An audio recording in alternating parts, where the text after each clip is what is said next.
128 64 32 60 কোন পদ হাফ, কোন পদ হাফ এমন কথা যদি বলে কি করতে হবে? কোন অঙ্কের মধ্যে কোন পদ সমষ্টিগত উল্লেখ নাই, যদি একটি ধারার মধ্যে সমষ্টিগত উল্লেখ না থাকে তখন n তম পদের মান বাহির করতে হবে। ঠিক আছে, n তম পদের মান বাহির করতে হবে।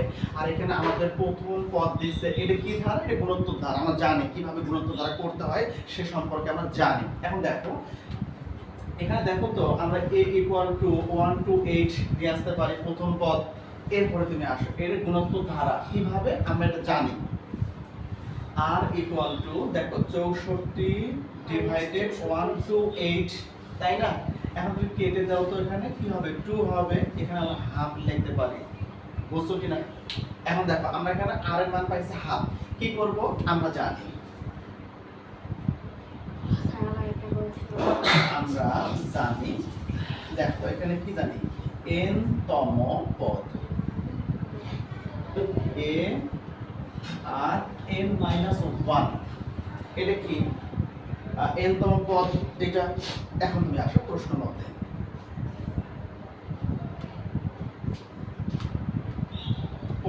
দেখো এখানে a আর n minus 1 কোন তম পদ? কোন তম পদ হাফ, তাহলে ইকুয়াল টু হাফ, এততম পদ হচ্ছে হাফ। ঠিক আছে কিনা? বুঝছো কিনা? এখন তুমি আসো মান বসাই দিও। মান এখানে কি ছিল? 1 to 8, আর এর মান কত ছিল? হাফ, এখানে হাফ বসাই দেব, হাফ। এরপরে n minus 1, এখানে হাফ। ক্লিয়ার কিনা? বুঝছি আমরা এটা? এরপরে তুমি আসো, এখন এটাকে আমরা লসাগু করব। 1 to 8 আমরা 2 দিয়ে দেব, কত হয় একটু দেখো। 2 দিয়ে দিলে কত হয়? 1 to 8 ভাগ 2 64, তাই না? এখানে 64 হবে। তারপরে আমরা 2 দিয়ে দেব 32 হবে, আবার 2 দিয়ে দেব কত হবে? 16 হবে, আবার 2 দিয়ে দেব কত হবে? 8 হবে, আবার 2 দিয়ে দেব, এখানে 4 হবে, আবার 2 দিয়ে দেব, এখানে আবার 2 দিয়ে দেব। ঠিক আছে কিনা? তাহলে আমরা লিখতে পারি 2, 1 2 3 4 5 6 7, এটা 7। তাহলে আমরা লিখতেই পারি 2 টু দি পাওয়ার 7 লিখতে পারি আমরা। এরপরে এখানে আসুন, তাহলে এখানে 2 ইনভার্স 1, এখানে আবার n minus 1, এটা করতে পারি। বুঝছো কিনা তুমি? আচ্ছা, এরপরে তুমি আসো, এখানে 2, এখানে 7 মাইনাস, আচ্ছা এখানে আমি ডাইরেক্ট মাইনাস করে দেই, minus n plus 1 equal to 2 inverse 1 করতে পারি। এখন তুমি এরপরে আসো কি করা যায় দেখো। এটা আমরা 2 8 minus n equal to inverse 1। কোন সমস্যা আছে এটা? আমরা এটা কাটলাম, থাকলো কি এখানে 8 মাইনাস n, এখানে 1, এখানে 8, n 9। ক্লিয়ার কিনা? তাহলে আমরা দেখো অ্যানসার দেখো এত আসছে।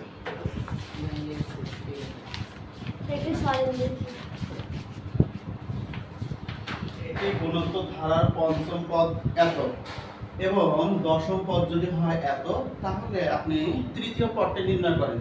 কোনটা চাইছে? তোমাকে তৃতীয় পদ চাইছে। এখন দেখো তো এখানে কি প্রথম পদ আছে? বোঝা যায়। যদি প্রথম পদ না বোঝা যায় তখন তোমাকে ধরতে হবে। কি ধরতে হবে? যে ধরি বা মনে করি যা লেখো।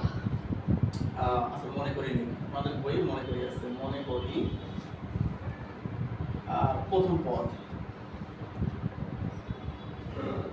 প্রথম পদ a।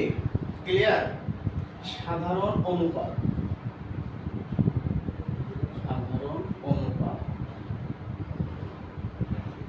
অনুপাত এখানে r। তাহলে আমরা কি করলাম যে একটি ধারা ধরে নিলাম যার প্রথম পদ হচ্ছে a, সাধারণ অনুপাত হচ্ছে r। এখন আমার এই জায়গার মধ্যে কি বলছে দেখো, সবগুলো তম আছে, সবগুলো জায়গায় তম আছে। যদি তম থাকে তখন কি করব দেখো, আমরা জানি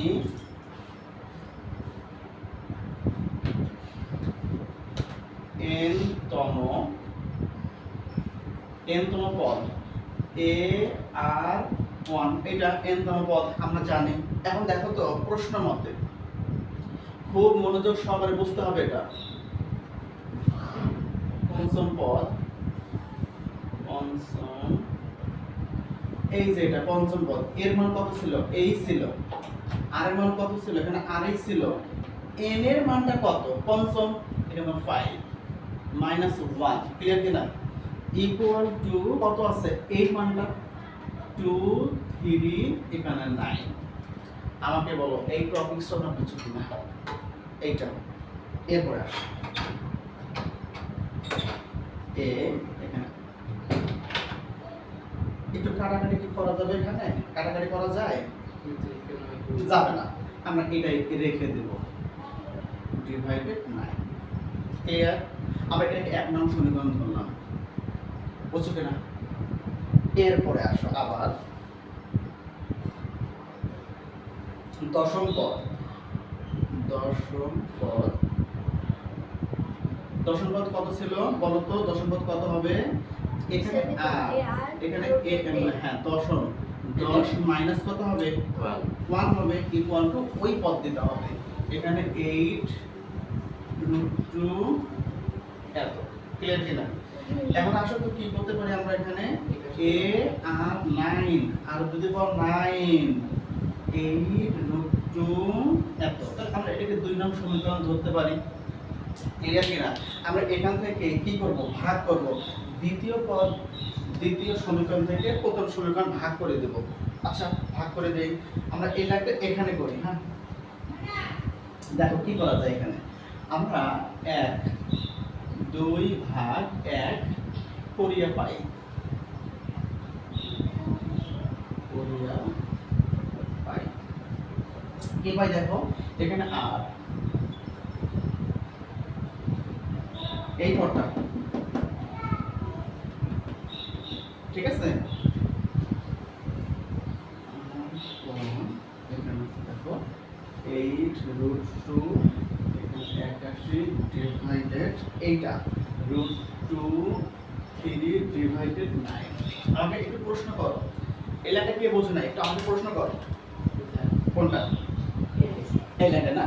তাহলে আমি এটাকে আমার লিখবো 2 নং থেকে 1 নং ভাগ করছি। 1 নং থেকে 2 নং ভাগ করি। হ্যাঁ হ্যাঁ 1 নং থেকে 2 নং ভাগ করি। না, আমাদের যে বড় থেকে ছোটকে ভাগ করতে হয়, বড় থেকে ছোটকে ভাগ করতে হবে। বড়কে এর যদি বস, এটা তো 9 আছে, এখানে 4 আছে, 9 এখানে 4, তাহলে বড় থেকে ছোটকে ভাগ করতে হবে, ইজিলি কথা। কারণ কি করব দেখো, এটা থেকে এটা ভাগ করব।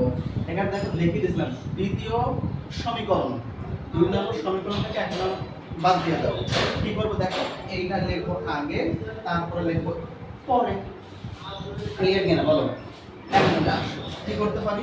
a আর a কাটা যাবে তাই না? এখানে দেখো তো আর এখানে আমি 5 লিখতে পারি, ক্লিয়ার কিনা? এরপর তুমি আসো, আমি একটু এখানে 8 2 ডিভাইডেড 1, আমরা কি জানি মূল ভাগের নিচে এটা মূল ভাগ যদি হয় এটা কি হবে? হর হবে। এই হরটা হবে কি?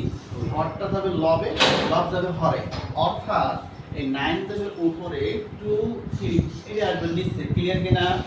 আমরা দেখো এই মানটা কাটতে পারি, এখানে 9 হবে, এইটা আর এটা কাটতে পারি, হবে কি 4। দেখো আমরা একটু লিখি 5√2 ডিভাইডেড 9 এখানে 3।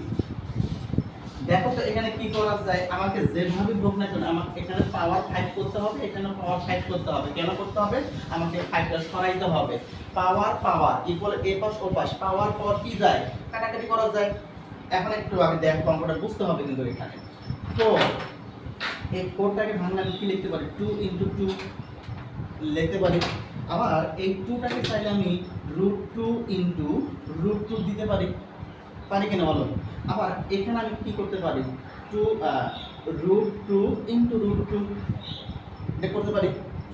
এখন দেখো তো 1 2 3 4 এখানে 5, আমি √2 এখানে আমি 5 দিতে পারি কিনা বলো? পারি।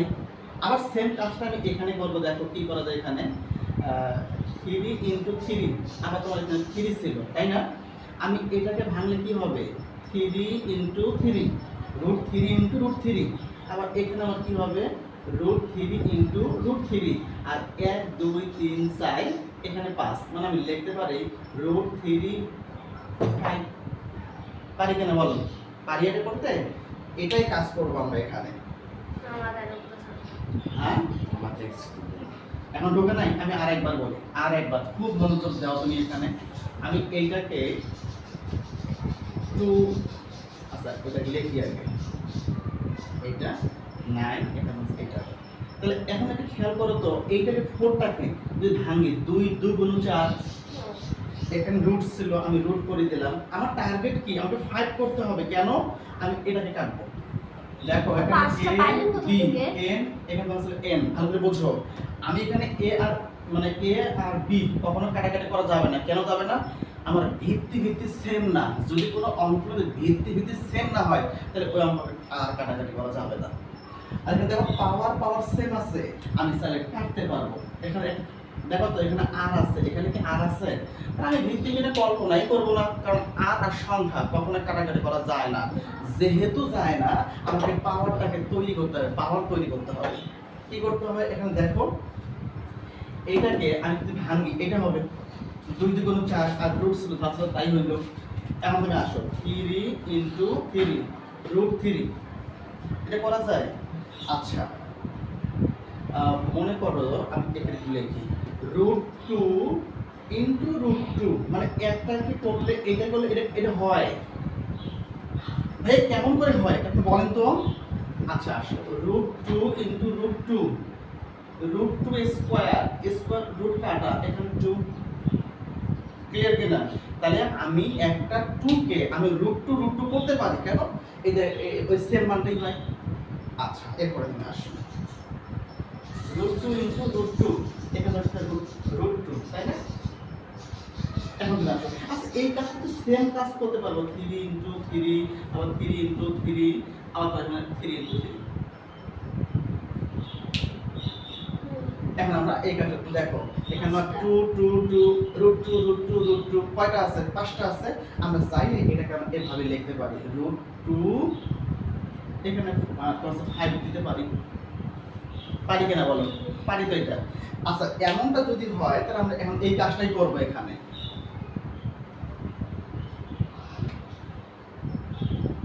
আসো তুমি,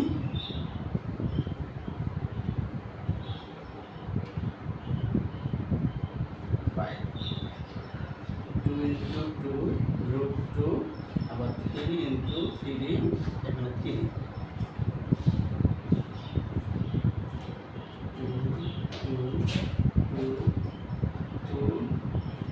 1 2 3 4 5, 3 3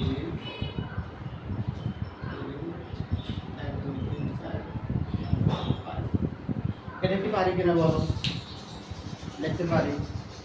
আচ্ছা, এটা হলো 5,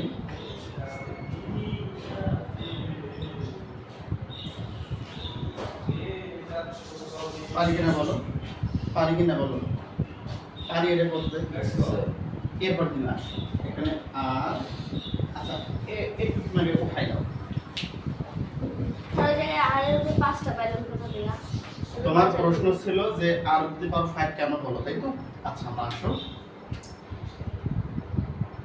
9 ছিল হচ্ছে আর টু দি পাওয়ার 4 ছিল, তাই না? আর টু দি পাওয়ার 4 ছিল। এখন আসো এখানে দেখো, আর আর আমি একটা আর দিতে পারি, 9 ভাগ আছে, বিয়োগ হবে না? এই অঙ্কগুলো শিখাইছিলাম না? 4.1 এ শিখাইছিলাম না? 4.1 মানে 4.1 তারপরে কি আপনার না কাছে করছি? 2 4.1 ও হ্যাঁ, আমি দেখ করাই নি, তাই না? ওকে, তুমি বুঝছো কিনা এটা? ক্লিয়ার কিনা? এরপরে থেকে আসো। আচ্ছা আমি এখন কি করতে পারি দেখো, এই কাজটা আমি নিশ্চয়ই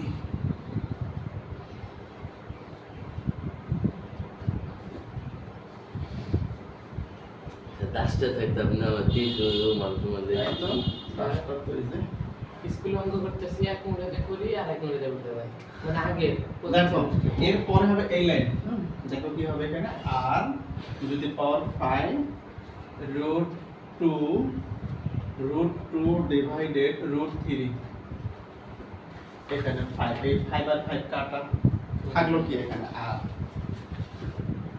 √2 ডিভাইডেড √3 আমরা r এর মান পাইলাম বুঝছি কিনা এখন আসো r এর যে মানটা আছে আমরা এই r এর মান 1 নং সমীকরণে বসাই দেব কি লিখব এখানে যে r এর মান 1 নং সমীকরণে বসাই 1 নং সমীকরণে সমীকরণে অবশ্যই দেখছেন স্যার বসাই সমীকরণ লিখলাম বুঝো নাই আসো 1 নং সমীকরণ কোনটা এই যে এটা এখন দেখো তো আমি a লিখতে পারি এখানে r এর মানটা কি ছিল r এর মান এইটা ছিল বসাই দেব √2 ডিভাইডেড এখানে কি হবে 3 হবে এটা হবে তাই না এখানে 4 ছিল আমি এখানে 4 দিয়ে দিলাম অসুবিধা আছে আমরা কি বুঝছি এটা বুঝছি এরপরে আসো এখানে 2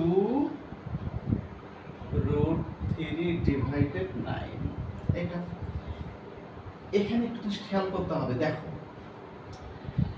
এই পাওয়ারটা এর মধ্যে আছে না এই যে এটা আমরা দেখো তো 2⁴ ভাঙতে পারি এটা ভাঙ দেখো তো কি হয় তোমার এই জিনিসটা আছে কয়বার 4 বার আছে √2 ইনটু আবার ভালো করে বুঝো √2 কোন সংখ্যার উপরে যদি পাওয়ার থাকে কোন সংখ্যার উপর যদি পাওয়ার থাকে তাহলে ওই সংখ্যাটা অতবার গুণন করতে হবে ওই সংখ্যাটা অতবার গুণন করতে হবে এর অর্থ কি এর অর্থ হচ্ছে 2 √2 এটা কি বুঝে নাই বলো তো তুমি বুঝছো এটা এখন দেখো এটা কি করতে পারি √2 স্কয়ার ইনটু √2 স্কয়ার এটারে কাটা 2 ইনটু 2 তাহলে 2 দিয়ে গুণ 4 হবে ক্লিয়ার কিনা বুঝছি কিনা আমরা এটা তাহলে আমরা এখানে 4 পাইলাম নিচে এটা মুছে দাও এইটা না এরপরে দেখো তো আমরা যদি এটাকে ভাঙি আমরা 9 পাবো তাই না আমরা করলাম না তোমরা বুঝতে পারছো কিভাবে বুঝো নাই আচ্ছা তাহলে আসো আমি এটা আবারও বুঝাই দিচ্ছি কোনো সমস্যা নাই ওখানে 3 ছিল হ্যাঁ 3√3 তাহলে এটাকে চাই আমরা লিখতে পারি স্কয়ার এটাকে চাই আমরা লিখতে পারি স্কয়ার 3 ইনটু 3 তাহলে কি হবে এখানে 3 3 কে 9 কে বোঝে নাই বুঝতে পারছো এরপরে আসো আমরা কি লিখতে পারি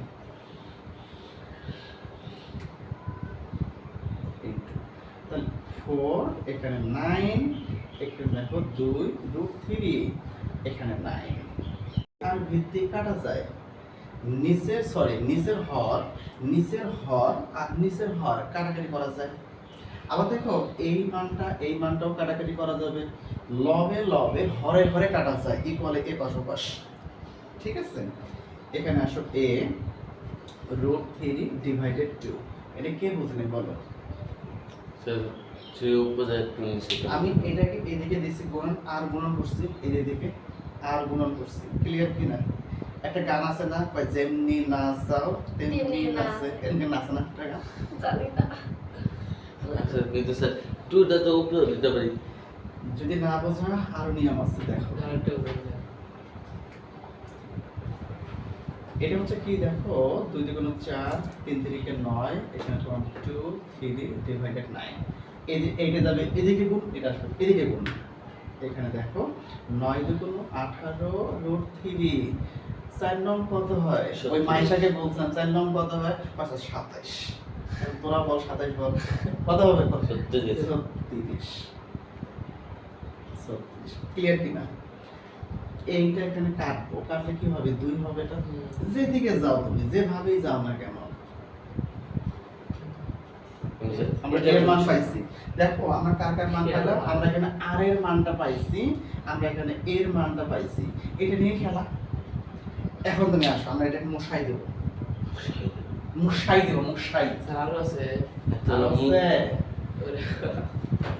আমার ফারুক স্যার বলতো খুব মজার মানুষ ছিল অনার্সে কথাটা এভাবে বলতো আর উনি মানে এত সুন্দর করে লিখতো খুব ভালো লাগতো আচ্ছা আসো প্রশ্ন মতে শাহনাজ ম্যাডাম তো সেই সুন্দর করে প্রশ্ন মতে তোমাকে চাইছিল কি বলতো তৃতীয় পদ কত তৃতীয় পদ চাইছিল তাহলে আমরা লিখব তৃতীয় পদ বা তৃতীয়তম পদ লেখা খুব ভালো হয়। তৃতীয়তম স্যার 2 পৃষ্ঠা লাগবে অঙ্ক করবে গেলে। 5 মার্ক। হ্যাঁ, এখানে দেখো a আর n-1 আমি এখানে কি দেব n- দেব না, এটা 3 ছিল 3 আচ্ছা একটু মিলিয়ে দিলে কি 3 - 1 ক্লিয়ার কিনা? এর মানটা দাও বসাই দাও। এর মান ছিল কি √3 ডিভাইডেড 2 আর এর মান কত ছিল √2 ডিভাইডেড 3 এখানে a স্কয়ার ছিল হবে তাই না? আচ্ছা √3 ডিভাইডেড 2 ইনটু এখানে 2 এই জায়গায় তোমার 3 এটা কেটে দাও আসছে 3 √3 ইনটু √3 তুমি বুঝছো? এই যে দুইটাকে ভাঙছিলাম এটাকে ভাঙছি 3 ইনটু 3 তাই না? 3 ইনটু 3 এটাকে ভাঙছিলাম। হ্যাঁ এটা কাটা ক্লিয়ার অবশেষ আমার শেষ আর